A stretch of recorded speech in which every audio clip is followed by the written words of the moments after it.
Hoje a gente comemora o Dia Mundial do Design de Serviço, o Service Design Day 2020. Ele tem como tema exatamente o foco da atuação da comunidade, ou seja, como que a gente acaba retribuindo o que a gente faz pela comunidade, como um retorno, né, para a própria comunidade.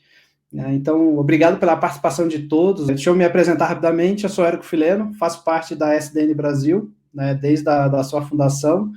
É um time grande que acaba fomentando o design de serviço aqui através da SDN Brasil. 100% das inscrições do Service Design Day, ele vai ser destinado para 4 instituições que participam de um projeto chamado Projeto Moara. Um dos palestrantes da noite de hoje vai contar um pouquinho mais, mas é legal aqui a gente agradecer a participação de vocês, principalmente pela ajuda que vocês estão dando, né, para 4 instituições do norte do país. A gente vem acompanhando os números aí da Covid, então o nosso papel aqui como rede, né, dentro do tema exatamente do ano da Service Design Day, é retribuir a comunidade, por que não a gente poder ajudar, né, as 4 instituições que fazem parte aqui do Projeto Moara. Gostaria de convidar o Caio Vação, né? Muito bacana o tema cidade, e a gente continua aqui no tema cidades, né? E aí a gente vai para outras cidades, e o Caio é arquiteto e urbanista, doutor e pesquisador pela FAO, na USP. Ele pesquisa a complexa relação entre ambiente social e tecnologia há mais de 20 anos. Além disso, há mais de 10 anos também presta consultoria de inovação, educação e tecnologia. Ele utiliza o meta-design, uma abordagem para desenvolvimento de ecossistemas de inovação, e desenvolve projetos de inovação disruptiva em parceria com a Kivo. É consultor ad hoc na FAPESP e avalia projetos de pesquisa dentro do programa de projetos inovativos em pequenas empresas. Além disso, é professor em inúmeros programas de pós-graduação, entre IED, Universidade Positivo, Fabeludens, Senac, FAAP, e palestrantes também em vários eventos nacionais e internacionais, como o ILA. Seja bem-vindo, Caio. Obrigado, Érico. A palavra agora é toda sua. Valeu. Bom, obrigado pelo convite, obrigado por estar presente com vocês aqui, obrigado pela confiança, porque nada mais do que isso é importante, né? Bom, eu vou falar um pouquinho a respeito dessa relação entre sistemas, ecossistemas, e um pouco de método sobre isso, e entender o contexto que a gente está. Primeiro, eu quero falar um pouco sobre o contexto, né, que a gente está hoje. Acho que é importante falar. Vocês sabem que eu coordeno um projeto que é dedicado à inovação regenerativa, que é o Moara. Eu acho que essa imagem que alguns anos atrás o Google divulgou para a gente ver, como se fosse uma vista do espaço ali, a bacia amazônica, dá um pouco a dimensão do que a gente está falando, né? Boa parte da América do Sul, enfim. O que está acontecendo ali, o que significa isso para o resto da América e do Norte do Sul e para o mundo, né? Primeiro ponto, queria lançar uma provocação para vocês. Muita coisa que eu vou falar aqui, pessoal, não vou explicar muito, tá? Eu vou mais lançar a provocação, depois a gente conversa, ou a gente vai vendo o que pode acontecer, né? Enfim, primeira imagem, essa imagem eu tenho trabalhado há alguns anos, que é essa aproximação entre o astronauta e o indígena, e por incrível que pareça, essas duas figuras são muito mais próximas do que parece, né? Elas compartilham um certo modo de entender o ambiente que elas estão, que, por incrível que pareça, é muito parecido. Mais parecido do que quem vive no ambiente urbano contemporâneo, né? Por incrível que pareça, né? E aí, eu queria começar falando a respeito de regeneração, né? A própria Carla falou um pouquinho a respeito de regeneração. Esse é um conceito importante para a ecologia, é importante para entender ecossistemas. E é uma coisa interessante, né? A gente tem uma definição para regeneração, ou para sistemas regenerativos, que eles estão além dos sistemas sustentáveis, né? Os sistemas sustentáveis são aqueles que reduzem o impacto ecológico e talvez reduzam o impacto sobre o mal-estar na sociedade, né? O sistema regenerativo ele não reduz o impacto, ele melhora o que ele encontrou. E para provar que isso é possível, esse exemplo eu acho maravilhoso, que é a Terra Preta de Índio, não sei se vocês conhecem, que é um fenômeno conhecido há muito tempo, o nome já indica até a época que se nomeou isso aí. Os ocidentais nomearam uma terra mais escura que tinha na Amazônia, que se sabia que era mais fértil do que o entorno, inclusive a biodiversidade que está em cima dessa terra preta ela é muito maior. E aí, só há pouco tempo, pessoal, a partir do final do século XX, aí, ao longo dos últimos 15 ou 20 anos, que se percebeu que a Terra Preta de Índio é artificial. ela foi construída pelos habitantes da Amazônia durante milhares de anos. Não se sabe muito bem quanto tempo, mas ela não é natural da Amazônia. No entanto, a terra preta de Índia, o que tudo indica, ela sustenta uma biodiversidade que não seria possível sem a terra preta. Ou seja, existe uma simbiose entre os habitantes da floresta, que haviam lá, a população também era muito maior, não sei se vocês sabem, a maior parte da população amazônica foi dizimada por doenças que os europeus trouxeram no século de 1500, é uma coisa trágica, foi um genocídio parcialmente involuntário ali, mas enfim, e aí o que se sabe disso é que existem de fato tecnologias regenerativas que tornam isso, que tornam o ambiente melhor do que estava antes. E aí, hoje em dia está se tentando reproduzir a Terra Preta de Índia a partir de uma série de pesquisas na sobreposição de arqueologia, ecologia, agronomia e antropologia, para se tentar entender como é que era o processo social e cultural que criou esse solo, né, produção de solo. É importante lembrar disso, pessoal, porque existe uma série de outras tecnologias que estão disponíveis, elas são de caráter regenerativo, no entanto, elas não encontram ressonância na sociedade. E, depois de ter estudado muito essas 3 inovações, vou dar os 3 exemplos daqui a pouquinho, eu percebi que o grande obstáculo para essas inovações estarem, de caráter tecnológico, estarem difundidas na sociedade, é que elas não foram encaradas como serviços, elas foram encaradas como tecnologias isoladas.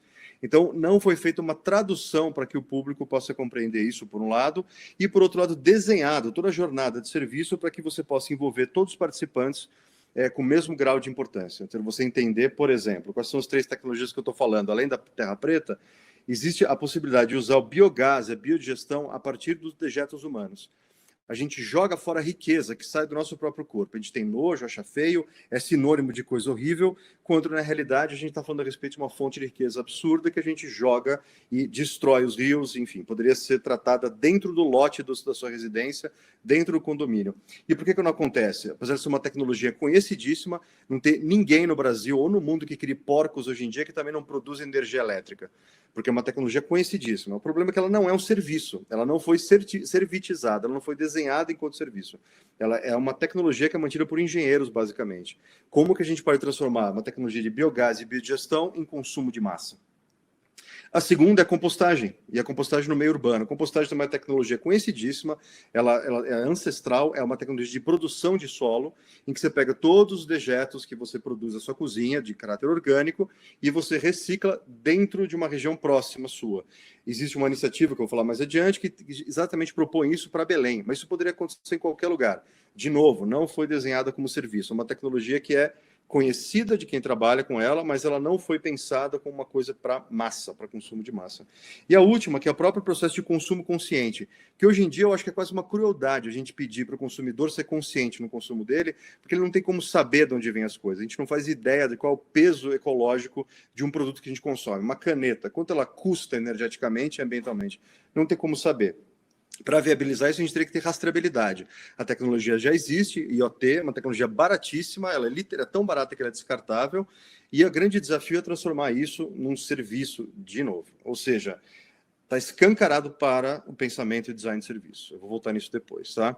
E aí, pessoal, tem aí uma pesquisa, eu queria que vocês lançassem aí, né? Vocês já estão até respondendo, que maravilha, olha lá. Esses 4 setores da economia e no Brasil, né? Quanto que... já vi que o pessoal já respondeu ali, né? Mais ou menos 60% no primário, 5% no secundário, indústria, o terciário 34%, o quaternário quase nada, né? Pessoal, esses são os dados aproximados, tá? E eu poderia fazer um outro poll daqui a pouco, quem ficou surpreso, tá? Quem quiser, joga isso no chat. Caramba, não sabia, ou então sabia, enfim, né? Depois vocês colocam aí. Isso é uma coisa interessante, pouca gente sabe disso, eu fico impressionado com pouca gente sabe disso, esse é um fenômeno global.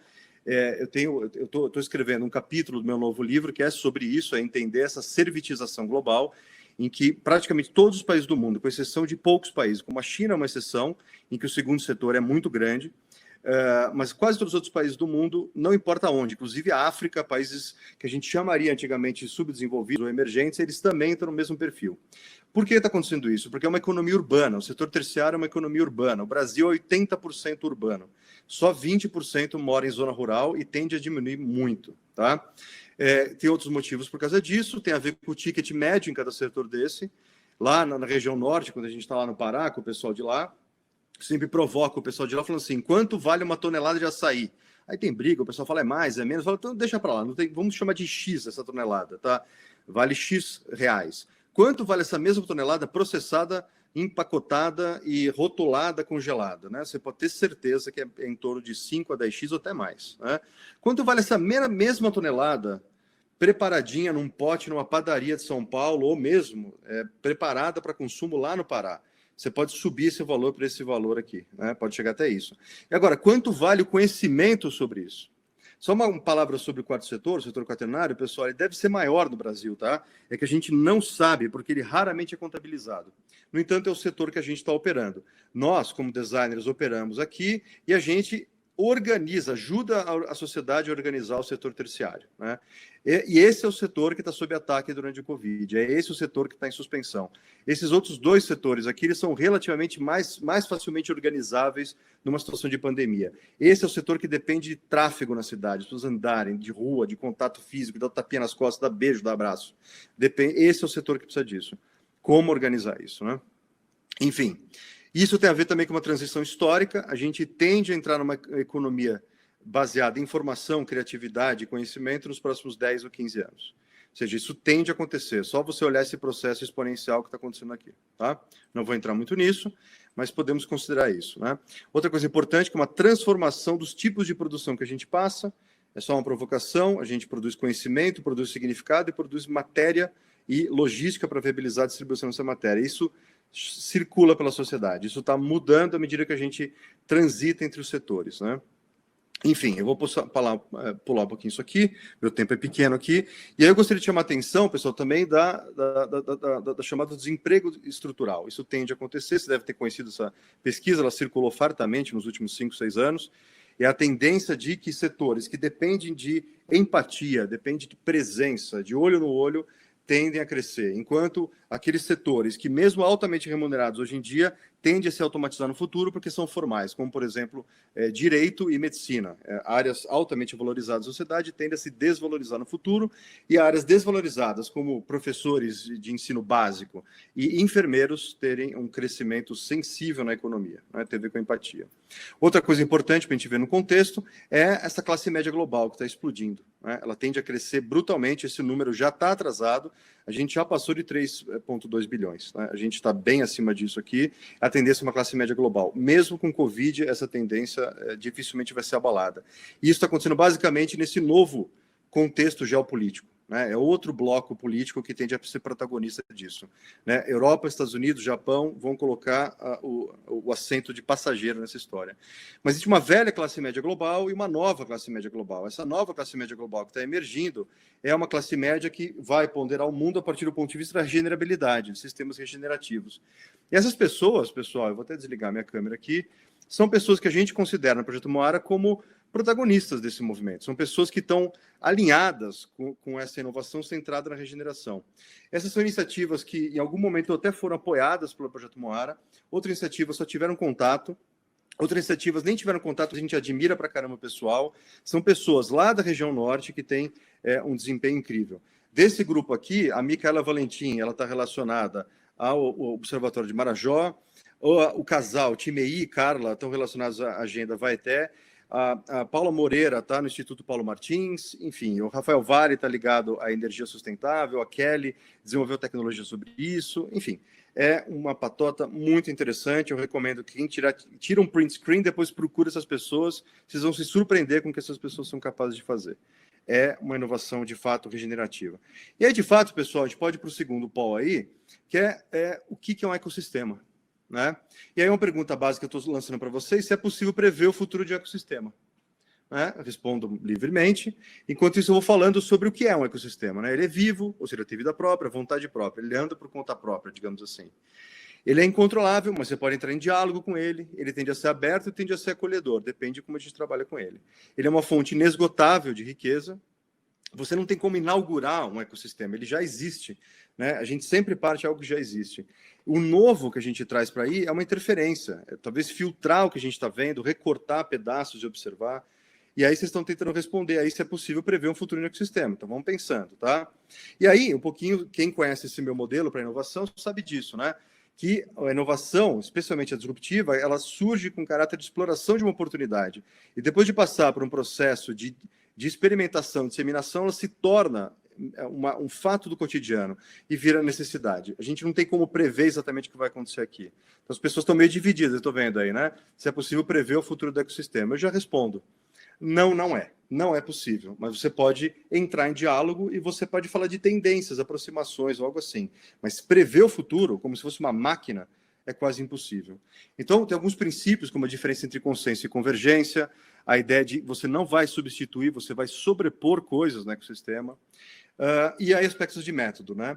Uma coisa sobre o futuro do ecossistema, que é uma coisa que vai emergindo a partir de ações que a gente vai empreendendo e interferindo nesse ambiente. Ele vai se revelando para você à medida que você dialoga com ele. E ao pensar em inovação regenerativa, talvez seja a única maneira que a gente possa fazer isso. Então, se a gente quer transformar, né, biogás, compostagem urbana, consumo consciente em fatos da vida cotidiana, do futuro, como que a gente vai fazer isso? É entrar em diálogo com esse ecossistema, né? A gente pode até propor já o terceiro polo, que acho que já pode ser lançado. Essa pirâmide, esse triângulo, eu uso ele para entender como é que uma organização se altera, a própria sociedade se altera, tem a ver com equilibrar práticas cotidianas, a psique dos indivíduos, o estatuto e as normas, né? E aí como é que a gente pode melhorar a nossa relação com o ecossistema? Impressionante, isso aqui já começou a responder, se todo mundo respondeu 100%, a segunda, né? E a gente tem que falar um pouquinho de meta-design, né? O meta-design tenta entender como é que a gente pode desenhar situações de boa interação no ecossistema, né? Enfim, tem muitas interpretações do que é o meta-design, aqui tem algumas delas, eu não vou me deter nisso, depois quem quiser pode olhar. Essa apresentação vai ficar disponível, tá, pessoal? A gente consegue mandar para vocês depois, tá? As 4 ferramentas, não sei quem conhece o meta-design da Patota aí, mas enfim, não sei se estão respondendo já, se responderam 100% mesmo, tá bom, acho que tá bonito esse negócio, tá tudo certo. Enfim, e aí existe uma sobreposição entre 4 caminhos de entendimento do mundo, entre educação, arte, inovação e antropologia, né? Como que a gente pode entender a relação dessas 4 áreas de conhecimento ao tentar coordenar ações em ecossistemas, né? Também tem a ver com o processo de aprendizagem, como é que a gente transita entre zonas de entendimento. Pessoal, não precisa decorar o que está aqui, não, ou entender tudo que está. Isso aqui são provocações, depois vocês podem ler com calma, tá bom? Eu vou passar reto por aqui. E também gerar uma tensão criativa entre o que a gente já vive hoje e futuros possíveis. Como é que eles poderiam existir no futuro, tá? Isso também tem a ver com uma escala social, como é que a gente entende, como é que escala social que a gente está operando, como é que a gente pode entender esse desenho. E aí, de maneira mais interessante agora, a gente pode passar um pouquinho aqui, que é como a gente visualiza ecossistemas. Essas são umas imagens mais incríveis que eu conheço, que podem sintetizar um ecossistema, né?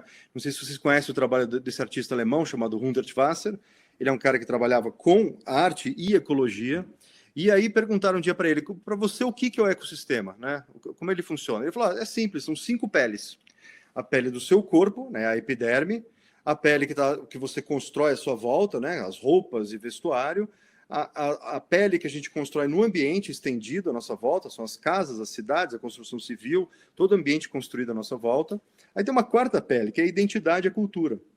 Quem sou eu? Quem eu acho que eu sou? A maneira como as pessoas se relacionam no mundo. Política também está aí na questão da identidade. E, por fim, tem uma 5ª pele, que é o ecossistema do planeta inteiro. E aí ele fez um desenho super simples, quase que pueril, infantil, falou, você não quer passar limpo? Ele falou, não, é isso aqui mesmo. É esse desenho bobo e simples, é isso que é o ecossistema que eu vejo. Esse é um jeito de a gente visualizar o ecossistema. Toda visualização do ecossistema é um ponto de vista. Só que existe um limite nisso.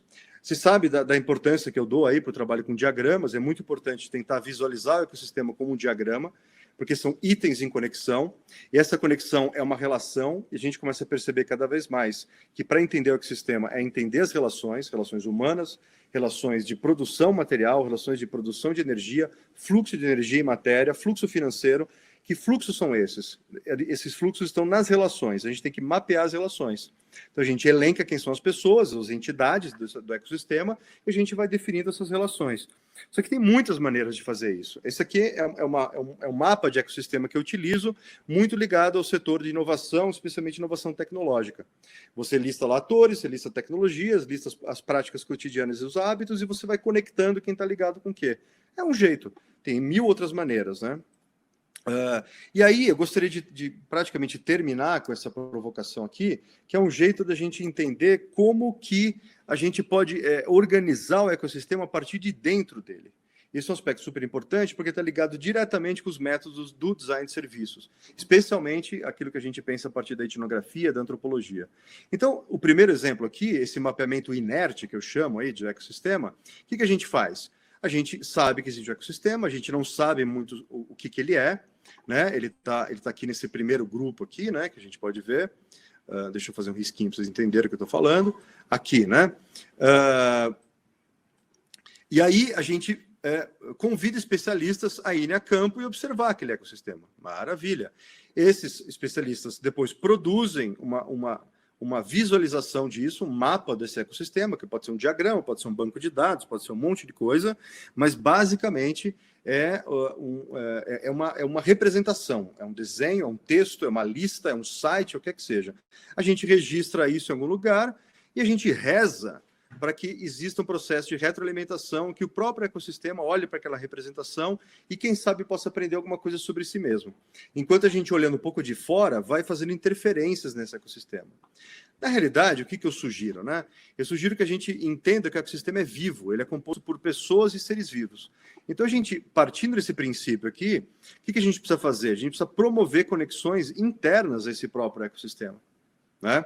E a gente pode talvez ir para o último polo, né, enquanto eu vou falando sobre isso, e à medida que a gente promove essas conexões do ecossistema, a gente começa a perceber que as trocas de informação dentro desse ecossistema começam a mudar o próprio ecossistema. Esse fluxo de informação, ele não é um fluxo de informação neutro, digamos assim, para a gente ter um desenho inerte guardado num banco de dados. Ele já se retroalimenta diretamente aqui mesmo, criando uma situação de reestruturação desse ecossistema. E a partir desse momento começam a emergir coisas do ecossistema que eram imprevisíveis. E aí eu faço uma última provocação, eu acredito a seguinte coisa: todos os trabalhos colaborativos que a gente faz, quer seja para desenhar um serviço, quer seja para mapear os stakeholders de um ecossistema, quer seja para aproximar quem tem o que falar sobre aquele ambiente, tem o que contribuir sobre aquilo. Toda atividade colaborativa nada mais é do que uma variação desse princípio geral que eu chamo de mapeamento vivo de ecossistema. É que a gente não percebe assim. A gente promove esse tipo de conversa aqui e depois a gente acaba tentando seguir... Ó, acabou meu tempo aqui, já vou terminar, pessoal. Opa, vamos lá. Ele acaba sendo uma tentativa de fazer esse primeiro exemplo aqui. A minha sugestão para vocês é nunca perder uma oportunidade de fazer um mapeamento vivo de ecossistema, porque você já começa a transformar o ecossistema a partir de vontades do próprio ecossistema, não aquilo que você acha que o ecossistema é. O ecossistema vai te dizer o que ele é e como ele funciona. E aí, prestando atenção nisso, você é capaz de propor uma interferência a partir daí. É um processo muito mais rico. Tá? Muito obrigado, pessoal. Tá aqui meus e-mails, a gente pode conversar daqui a pouco. Obrigado, pessoal. O que é importante é que você consiga participar, mesmo que de forma gratuita. Então, a gente tem o formato de participação livre, né, simplesmente de se conectar nos capítulos da SDN. A gente aqui no Brasil, a gente tem um capítulo Brasil e algumas cidades. Essa daqui é quem faz a SDN Brasil, né? A gente tem profissionais em Belo Horizonte, Floripa, Porto Alegre, Ribeirão Preto, Rio e São Paulo. Esses aqui são os principais líderes em cada cidade. Se conecte, entre no site, mande mensagem, né? E o importante é estar conectado e a gente poder trocar, né, figurinha, trocar informação sobre o design de serviço.